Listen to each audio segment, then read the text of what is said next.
Приветствую тебя, дорогой подписчик. На моем канале будет много интересного и познавательного контента. Подписывайся, ставь палец вверх и оставляй комментарии. Задолго до того, как человек дал название ветрам и океанам, остров Морион уже существовал. Он поднялся из моря в огне. Вулканический хребет, рожденный из магмы и пара. Камень остывал медленно, тысячелетиями, пока на нем не появилась первая жизнь. Лишайники, мхи, затем трава. А потом пришли птицы. Они прилетали сюда, потому что здесь было безопасно. Здесь не было лап, которые хватают. Здесь не было глаз, которые выслеживают. Здесь не было зубов, ожидающих в темноте. Поколение за поколением птицы учились одному – доверять. Они гнездились на земле, оставляли яйца без укрытий. Птенцы ждали родителей, не прячась, не замирая. Эволюция стирала страх как ненужный орган. И именно поэтому, когда страх все-таки пришел, остров оказался беззащитен.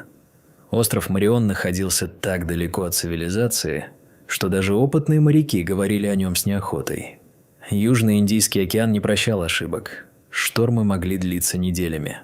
Волны поднимались выше мачт. Холод пробирал до костей. Но именно здесь, в середине 20 века, человеку понадобились данные. В 1948 году корабль с оборудованием и людьми подошел к берегу. Они высадились с трудом, сквозь дождь и ветер, не подозревая, что становятся частью истории, которая будет изучаться как предупреждение. Мыши не сходят на берег торжественно, они не требуют разрешения, они просто выживают. Корабельные мыши прибыли на остров вместе с ящиками, мешками, бочками. Их не заметили, и даже если бы заметили, не придали бы значения. В первые месяцы они были просто фоном. Шорох, писк, следы. Через год это была уже армия. Они проникали в лаборатории. Грызли бумагу, кабели, резину. Оборудование выходило из строя. Запасы портились. Ученые начали терять терпение. Рождение рокового решения. Решения часто принимаются не в трагический момент, а в обыденной усталости. «Мы не можем работать», – сказал техник. «Мы не можем их отравить», – ответил биолог. «Отравим птиц». Тогда кошки. Слово прозвучало легко, почти шутливо. Никто не провел экологическую экспертизу. Никто не задал вопрос, а что будет потом? Человеку казалось, что он все еще гость. Но на самом деле он уже начал менять правила. В 1949 году на остров привезли 5 кошек. Их имена не сохранились. И это символично. Они были просто кошками. Мягкими, любопытными, голодными. Они не были злыми. Они не были виноваты. Они просто делали то, для чего были рождены. Первые годы казались успехом. Мыши исчезали. Кошки патрулировали территорию станции. Люди привыкли к ним, подкармливали, гладили. Но остров не был огорожен. И однажды кошка пошла дальше. Птица не бежала. Она не знала, что нужно бежать. Этот момент ключевой. Именно здесь природа сломалась окончательно. Кошка поняла, охота не требует усилий. А природа всегда усиливает то, что работает. Кошки уходили все дальше. Рождались котята. Каждый новый хищник учился на примере предыдущих. Остров стал полем боя, о котором птицы даже не подозревали. Сначала исчезли буревестники. Потом редкие виды, потом целые колонии.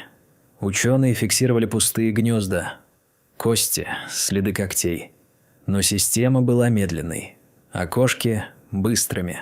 Сегодня человек снова готовит операцию, снова дорогую, снова опасную, против мышей.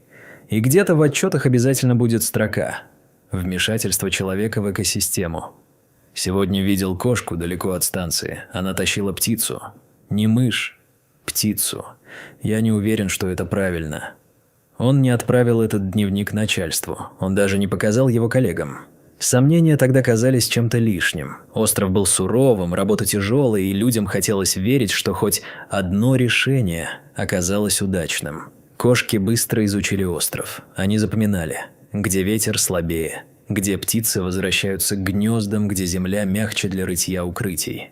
Их тропы не были видны человеку, но для них самих остров постепенно превратился в карту. Сеть маршрутов, укрытий, засад. Кошки больше не возвращались к станции.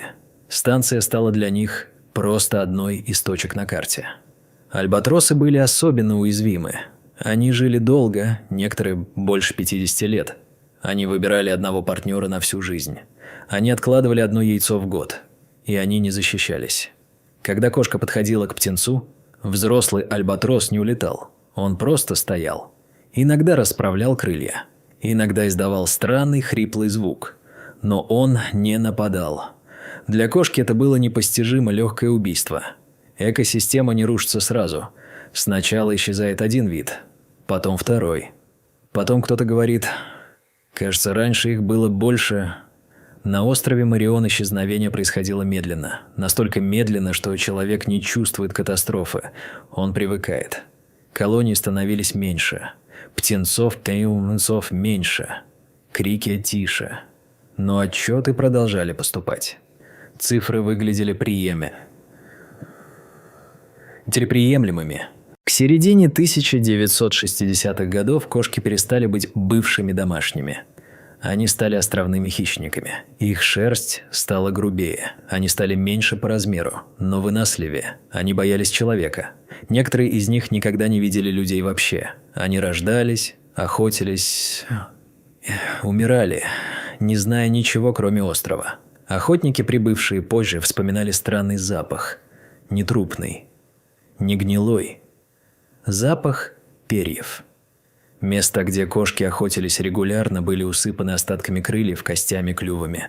Иногда казалось, что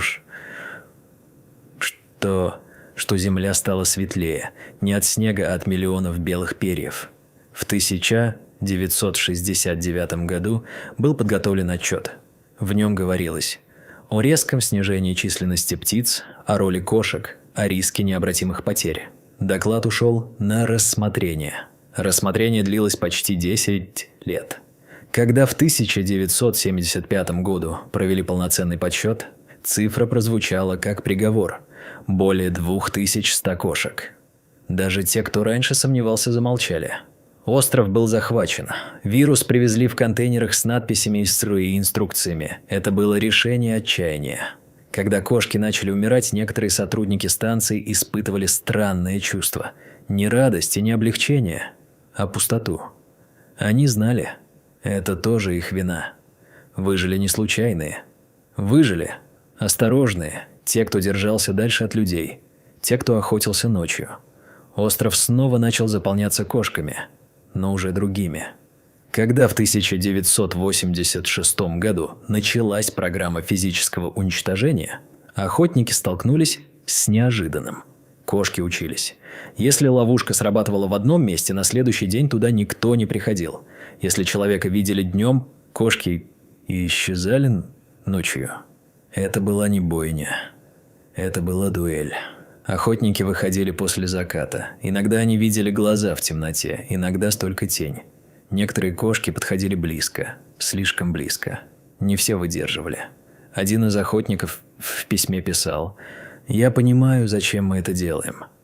Но иногда мне кажется, что мы просто добиваем последствия собственных ошибок». Некоторые уезжали раньше срока. В 1991 году нашли последние следы. Одна кошка. Одна. Остров прочесывали еще месяцы.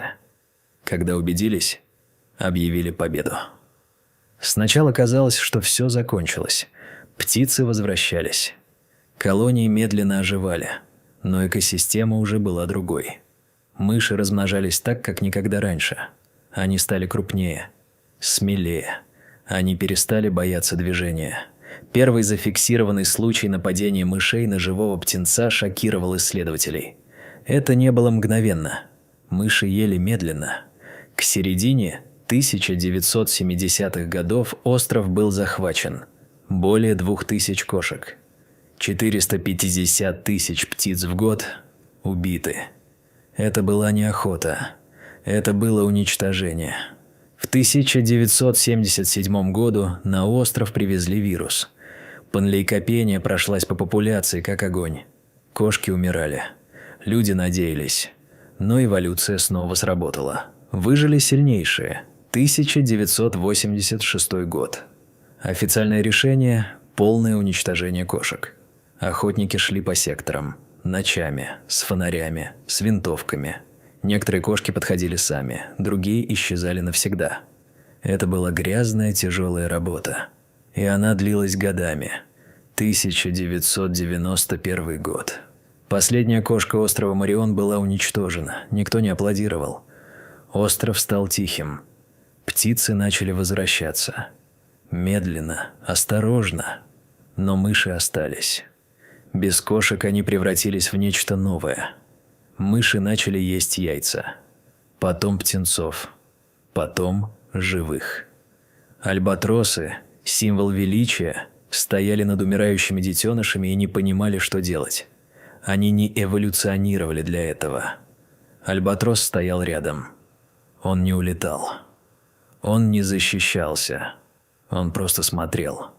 Сегодня готовится новая операция. Снова миллионы долларов. Снова риск. Снова вмешательство.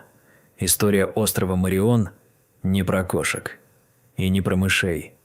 Это история про эффект домино, где первое касание было таким маленьким, что его никто не воспринял всерьез. 5 кошек. 1 остров. Десятки уничтоженных видов. И урок, который человечество все еще не выучило.